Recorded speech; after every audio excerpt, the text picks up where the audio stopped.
अस्सलाम वालेकुम। मैं उम्मीद करता हूँ कि आप लोग खैरियत आफियत के साथ होंगे। अल्लाह ताला हम सबको अपने हिफ्ज़ ईमान में रखे।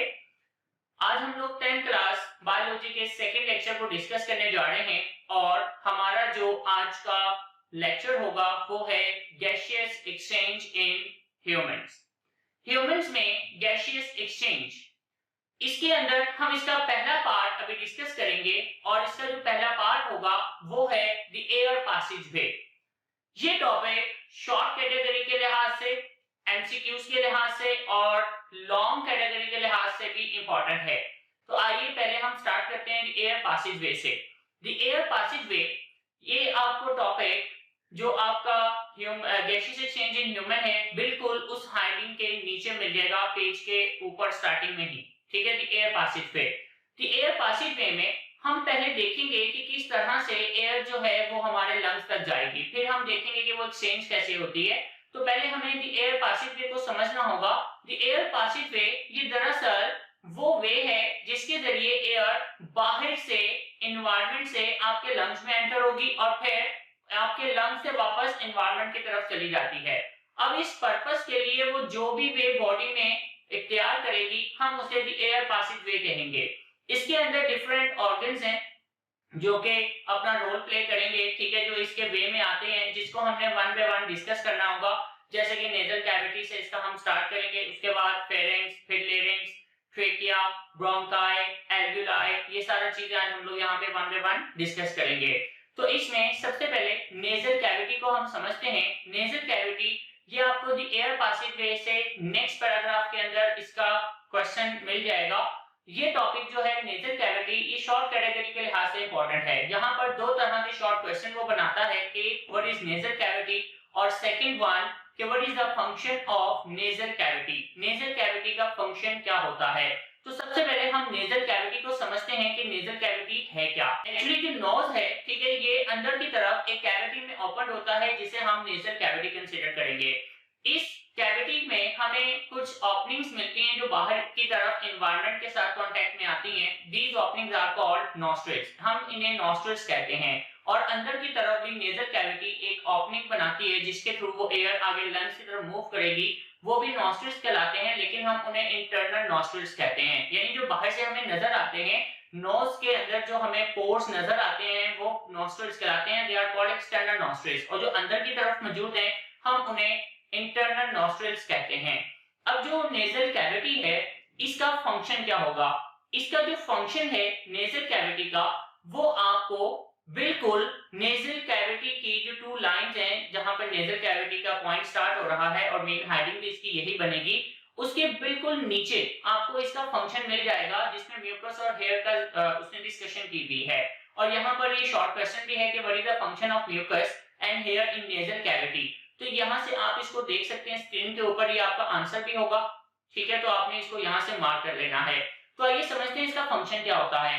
अब जो नेजल कैविटी है इसके अंदर हमें दो पोर्शंस मिलते हैं, क्योंकि जो नोज है अंदर इसको दो पार्ट्स में डिवाइड कर देती है और इसके बाहर ऊपर एक लाइनिंग मिलती है आपको जो कि हेयर और म्यूकस की होती है। जो नेजल कैविटी में वॉल्स हैं इसके ऊपर आपको हेयर्स और म्यूकस की जो है वो लाइनिंग मिलेगी जिसका काम एयर की फिल्ट्रेशन करना होगा और साथ ही साथ एयर के टेम्परेचर को मेंटेन करना होगा।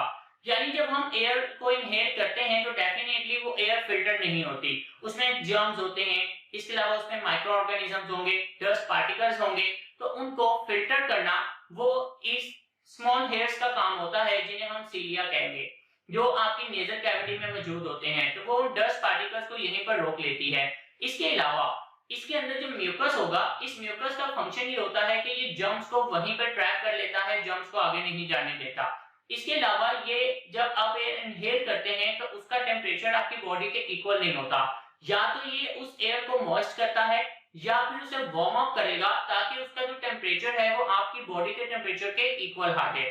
तो इस वजह से म्यूकस का काम एयर में मॉइस्चर डालना या उसको वार्म अप करना होगा, ठीक है, और उसका टेम्परेचर आपकी बॉडी के इक्वल करना, ये काम म्यूकस का होता है नेजल कैविटी के अंदर। अब जब एयर नेजल कैविटी से गुजरती है तो उसमें से डस्ट पार्टिकल्स, माइक्रो ऑर्गेनिजम्स ये रिमूव हो चुके होते हैं। अब इसके बाद एयर जो है वो नेक्स्ट पोर्शन में चली जाती है जिसे हम फेरिंक्स कहेंगे। अब जो नेक्स्ट पैराग्राफ आएगा उस पैराग्राफ की हेडिंग है वो फेरिंग्स की बनेगी। ठीक है, ये आप अपनी स्क्रीन पर भी देख पा रहे होंगे। तो उसकी जो हेडिंग है वो क्या बनेगी, फेरिंग्स। फेरिंग्स और इसके बाद यहाँ से एपिग्लॉटिस और ग्लॉटिस का फंक्शन भी आएगा, जो साथ बॉक्स के अंदर भी लिखा हुआ है। एपिग्लॉटिस ग्लॉटिस का फंक्शन हम यहीं पर इसी पैराग्राफ में डिस्कस कर लेंगे। तो आइए पहले देखते हैं कि फेरिंग्स है क्या।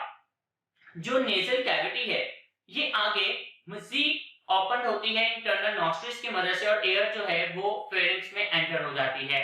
अब ये जो फेरिंग्स है ना, ये एक कॉमन ओपनिंग होती है between the digestive system and respiratory system. आप अपनी स्क्रीन पर डायग्राम में भी देख सकते हैं कि फूड ने भी यहीं से मूव करना होता है, जबकि जब आप सांस लेते हैं तो वो एयर भी यहीं से ही पास ऑन होती है। यानी this is a common opening between the digestive system and respiratory system. ये कॉमन ओपनिंग है। आप दूसरी डायग्राम में जो उसका कलर पोर्शन आप देख रहे हैं वो सारे का सारा कलर पार्ट फेरिंग्स को रिप्रेजेंट किया हुआ है। ठीक है, तो फेरिंग्स जो है ये नेजल कैविटी के आगे एक ओपनिंग बनेगी जिसे हम फेरिंग्स कहेंगे। अब जो ये फेरिंग्स है ना, इसका काम क्या होता है कि जो फूड जब आप निगलते हैं तो उस वक्त विंड पाइप को बंद कर देना।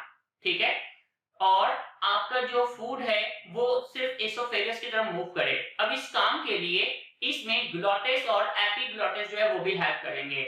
मैंने अभी बताया कि ग्लॉटिस और एपिग्लॉटिस जो है वो आपको उसी पॉइंट में नीचे मिल जाते हैं। ठीक है, यानी कि जो फेरिंग्स का पॉइंट होगा उसी के नीचे आपको वो मिल जाएंगे। तो ग्लॉटिस और एपिग्लॉटिस, इसका शॉर्ट क्वेश्चन भी बोर्ड में आया हुआ है, तो आप इसको याद करेंगे। इसका कुछ पोर्शन साइड बॉक्स में लिखा हुआ आपको मिल जाएगा। ग्लॉटिस और एपिग्लॉटिस है क्या?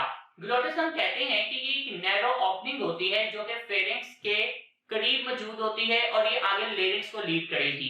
यानी लेरिंग्स और फेरिंग्स इनके दरमियान में एक ओपनिंग का नाम है जिसे हम ग्लॉटिस कहते हैं, और इसे एक कार्टिलेज टिश्यू का एक फ्लैप यानी एक बहुत ही माइनर सी लेयर जो है आप समझ लें वो इसको कवर अप कर रही होती है। ठीक है, कि कब इसने बंद होना है कब इसने ओपन होना है, तो हम उसे एपिग्लॉटिस का नाम देंगे। तो ग्लॉटिस है क्या? Glottis is a narrow opening at the floor of pharynx which Leeds into larynx.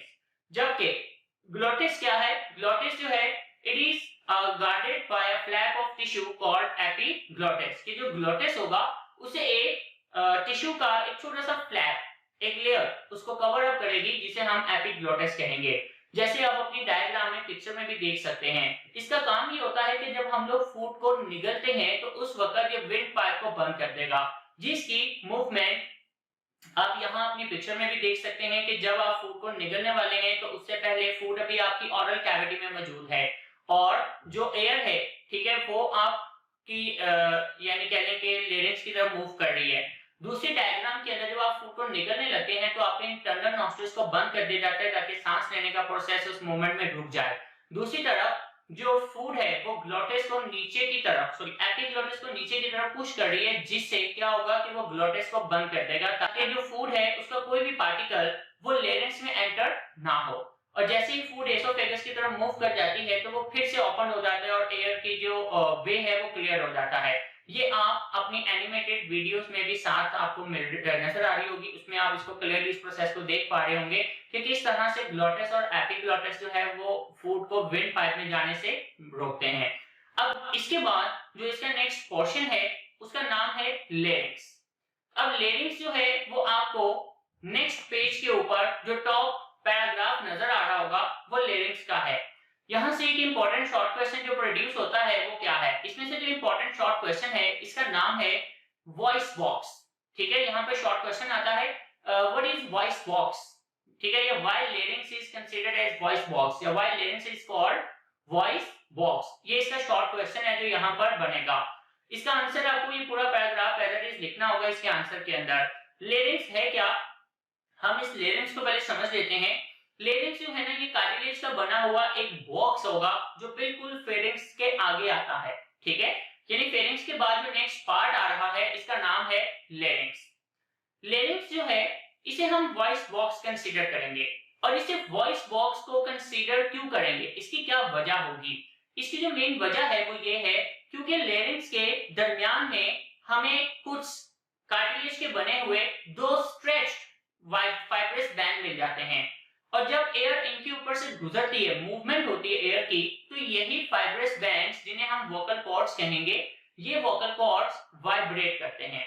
इसकी वाइब्रेशन से ही साउंड पैदा होती है।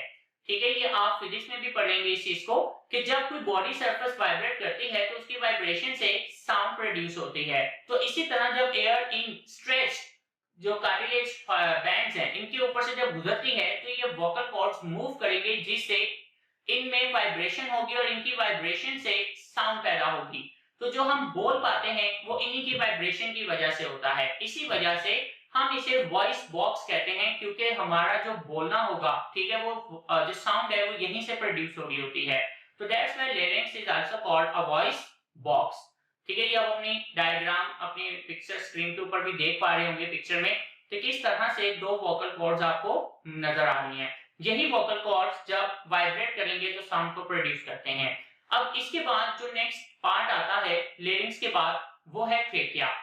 ट्रेकिया की तरफ जाने से पहले वो लोग जो इस चैनल पर नए आए हैं, वो इस अब लैरिंक्स की तरफ जाने से पहले वो लोग जो इस चैनल पर नए आए हैं, इस चैनल को सब्सक्राइब कर दीजिएगा और इसके साथ साथ आपको बेल आइकन नजर आ रहा होगा, इसको आप प्रेस कर दीजिएगा ताकि नए आने वाले लेक्चर्स के नोटिफिकेशन आपको मिल जाए। इसके साथ हमने अपने चैनल पर प्लेलिस्ट बना दी गई जिसमें आपको तमाम लेक्चर्स एक ऑर्डर फॉर्म में मिल जाएंगे। Physics chemistry bio physics chemistry bio computer mathematics, ये आपको सारे लेक्चर्स इसमें मिल जाएंगे। जो भी लेक्चर चाहें आप इसमें से देख सकते हैं। तो आइए चलते हैं अपने टॉपिक की तरफ। अब हमारा जो नेक्स्ट टॉपिक है वो है ट्रेकिया। अब ये ट्रेकिया जो है ये आपको बिल्कुल लैरिंक्स के नीचे वाले पैराग्राफ में मिल जाएगा। ये 3 लाइंस का पैराग्राफ है छोटा सा, जिसे हम ट्रेकिया कह रहे हैं। अब जो लैरिंक्स है वो आगे एक लॉन्ग ट्यूब में कन्वर्ट हो जाता है जिसे हम ट्रेकिया कहेंगे। ट्रेकिया, तो ट्रेकिया क्या है? Larynx continues to trachea which is also called wind pipe. हम इसको विंड पाइप भी कहते हैं। ठीक है, यही लैरिंक्स आगे ट्यूब में चेंज हो रहा है और यही चेंज जो ट्यूब है हम इसे ट्रेकिया कहेंगे, जिसकी जो टोटल हाइट होगी वो तकरीबन 12 सेंटीमीटर होती है और हम इसको विंड पाइप भी कहते हैं। ठीक है, it is present in front of oesophagus, ये एसोफेगस के बिल्कुल सामने मौजूद होगी। तो इसका जो नाम है वो ट्रेकिया है।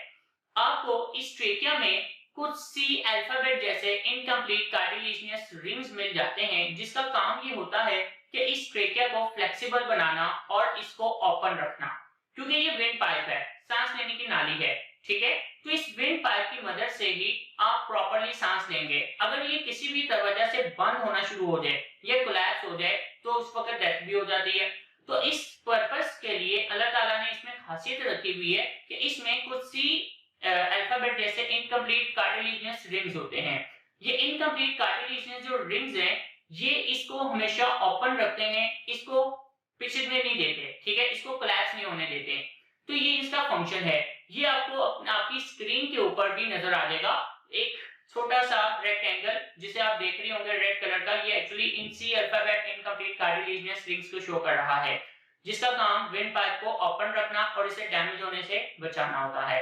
अब इसके अलावा आपको ट्रेकिया के अंदर भी म्यूकस और सीलिया की एक लाइनिंग मिल जाती है, क्योंकि बाद दफा ऐसा होता है कि हम लोग सांस जो है वो अपनी नेजल कैविटी की बजाय ऑरल कैविटी से हम सांस लेते हैं। तो डेफिनेटली ना तो वो एयर फिल्टर हुई होती है, ना तो उसके अंदर से जर्म्स रिमूव हुए हैं और ना ही उसका टेम्परेचर आपकी बॉडी के टेम्परेचर के इक्वल है। तो जब आप सांस ऑरल कैविटी के थ्रू लेंगे तो ट्रेकिया के अंदर मौजूद म्यूकस उस एयर को फिल्टर कर देगा, प्लस उसमें से डस्ट पार्टिकल्स को रिमूव करेगा और इसके अलावा जो इसका टेम्परेचर होगा उसे बॉडी के टेम्परेचर के इक्वल कर देगा। अगर तो एयर नेजल कैविटी के थ्रू आ रही है तो ये काम पहले ही हो चुका हुआ है, और अगर नेजल कैविटी के थ्रू नहीं आ रही तो इसलिए इस एयर की फिल्ट्रेशन ट्रेकिया और ब्रोंकाई में दोबारा हो जाएगी। तो यहाँ पर म्यूकस और सीलिया फिर से वही रोल प्ले कर रहे हैं। यहाँ पर मजीद एक शॉर्ट क्वेश्चन बनता है जो आपको साइड बॉक्स में मिल जाएगा कि how air is filtered in trachea, कि ट्रेकिया के अंदर एयर कैसे फिल्टर होती है। ठीक है, ये साइड बॉक्स के अंदर लिखा हुआ क्वेश्चन है। अब हमारे पास जो इसका नेक्स्ट पोर्शन है उसे हम ब्रोंकाई बोलेंगे। ये नेक्स्ट हेडिंग बनेगी आपकी ब्रोंकाई। ब्रोंकाई ये ट्रेकिया के बाद आने वाला नेक्स्ट पोर्शन है। ठीक है, तो जब ट्रेकिया आगे डिवाइड होकर लंग्स की तरफ मूव करता है तो हम उसे ब्रोंकाई बोलते हैं। तो आज की जो वर्डिंग है बुक के ऊपर, on entering the chest cavity की trachea divide into two smaller tubes called bronchi, हम इसे ब्रोंकाई का नाम देंगे। जैसे आप अपनी स्क्रीन के ऊपर देख सकते हैं कि किस तरह से एक छोटा सा रेक्टेंगल आपको नजर आ रहा होगा जो उसके अंदर बता रहा है कि ये डिवीजन हो रही है और यहाँ से ट्रेकिया ब्रोंकाई में कन्वर्ट हो रहा है। ब्रोंकाई के अंदर भी आपको सी अल्फाबेट जैसे इनकम्प्लीट कार्टिलेजिनस रिंग्स मिल जाते हैं। Function will be same like as trachea, कि इसको कोलैप्स होने से बचाना और इसको हमेशा ओपन रखना। इसके अलावा इसमें भी आपको म्यूकस और सीलिया की लाइनिंग मिल जाती है जो कि एयर को फर्दर फिल्टर करेगा। अब जो ब्रोंकाई है वो एयर को डिवाइड करके राइट ब्रोंकाई राइट लंग्स की तरफ ले जाते हैं एयर को, और जो लेफ्ट ब्रोंकाई होगा वो उसको लेफ्ट साइड पे ले जाएगा। इस तरह जो एयर है वो डिवाइड होकर लंग्स में एंटर। अब जैसे ही एयर लंग्स में एंटर होती है तो ब्रोंकाई फर्दर छोटी छोटी ट्यूब्स में चेंज होना शुरू हो जाते हैं जिन्हें हम ब्रोंक्यूल्स कहेंगे। ब्रोंक्यूल्स का जो पॉइंट है वो आपको बिल्कुल ब्रोंकाई के बिल्कुल आगे फर्दर जो लाइंस आ रही हैं बुक के ऊपर उनमें आपको मिल जाएगा, और यही आपकी नेक्स्ट हेडिंग भी बनेगी ब्रोंकाई की। The bronchi continue dividing in the lungs, ठीक है, यहाँ से इसको स्टार्ट कर देंगे आप।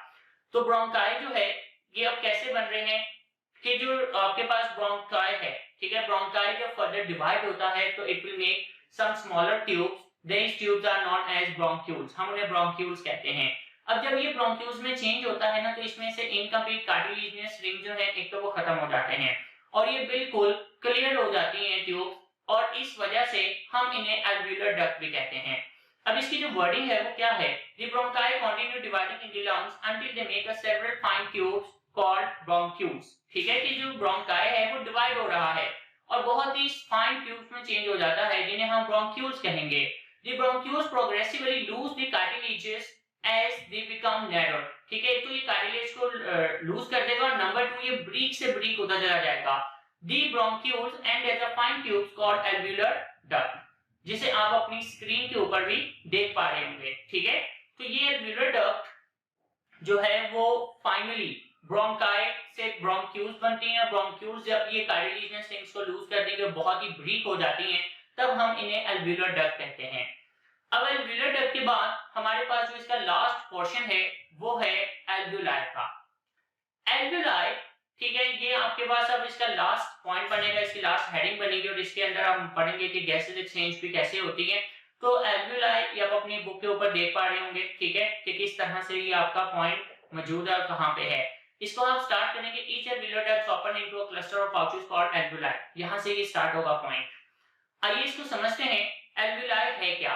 एल्वियोलाई हम कहते हैं कि जो एल्वियोलर डक्ट है वो फाइनली एक क्लस्टर्स ऑफ पाउचेस, पाउचेस यानी छोटे-छोटे पाउचेस में ये कन्वर्ट हो जाती है, ठीक है, लाइक ग्रेप्स आप समझ लें, ग्रेप्स लाइक पाउचेस में कन्वर्ट हो जाती है, जैसे आप अपनी स्क्रीन के ऊपर देख पा रहे होंगे, इसे हम एल्वियोलाई कहते हैं। एल्वियोलाई जो है ना ये बेसिकली रेस्पिरेटरी सरफेस को डेवलप कर रहे होते हैं ह्यूमंस में, और इस एल्वियोलस सैक का काम ये होता है कि ये एयर को एक्सचेंज करने में मदद करते हैं, क्योंकि जो एयर लंग्स में एंटर होती है वो फाइनली इस एल्वियोलाई में ही जाकर रुक जाएगी और एयर ने यहीं से ब्लड के साथ अपनी गैसेस को एक्सचेंज करना होगा, ठीक है। आप जैसे स्क्रीन पे देख सकते हैं कि जो एल्वियोलाई है उसका एक छोटा सा पार्ट उसने कट करके दिखाया हुआ है और यहाँ पर जो एयर है इन छोटे-छोटे जो एरियाज हैं इनमें रुक जाती है, ओके, ताकि इसमें से गैसेस को एक्सचेंज हो सके। अब गैसेस एक्सचेंज कैसे होंगी ये हम लोग यहाँ पे अभी एक एनिमेटेड वीडियो के अंदर भी आप देख पाएंगे कि वो किस तरह से ब्लड सेल जो है और एयर जो है वो गैसेस को एक्सचेंज करेंगे, और साथ आपको एक डायग्राम भी नजर आ रही होगी कि जो पल्मोनरी आर्टरी है ये हार्ट से डीऑक्सीजनेटेड ब्लड लेकर लंग्स की तरफ आती है और यही पल्मोनरी आर्टरी जो है वो डिवाइड होकर आर्टरियोल्स और फाइनली कैपिलरीज में चेंज हो जाएगी और यही कैपिलरीज इस पूरे एल्वियोलाई को कवर अप कर लेंगी, ठीक है। अब ये होगा कि जो एल्वियोलाई है उसमें एयर आ गई जो कि ऑक्सीजन लेके आई है एनवायरनमेंट से, और दूसरी तरफ उन कैपिलरीज के अंदर जो ब्लड सेल्स हैं definitely they come with higher concentration of carbon dioxide gas, उसमें कार्बन डाइऑक्साइड गैस की कंसंट्रेशन ज्यादा है और एयर में कार्बन डाइऑक्साइड गैस की कंसंट्रेशन कम है, तो वहां से CO2 गैस एयर में डिफ्यूज कर देगी।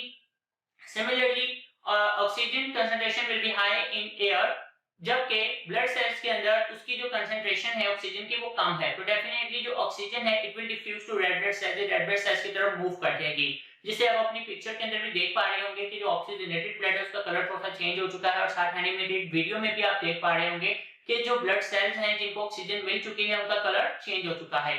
अब यही ऑक्सीजनेटेड ब्लड दोबारा से पल्मोनरी वेन्स की मदद से हार्ट के ही पोर्शन में दोबारा पहुंचा दिया जाता है, ठीक है, क्योंकि जब कैपिलरीज मिलेंगी वेन्यूज बना देंगी, वेन्यूज जब फर्दर मिलते हैं तो ये वेन्स बना देते हैं, और जब यही वेन्स जिन्हें हम पल्मोनरी वेन्स कहेंगे ये हार्ट के लेफ्ट एट्रियम में ले जाएंगे ब्लड को, जहां से ये आगे पूरी बॉडी को सर्कुलेट कर दिया जाता है। तो इस तरह से एल्वियोलाई के अंदर गैसेस एक्सचेंज होती हैं। ये था हमारा आज का टॉपिक।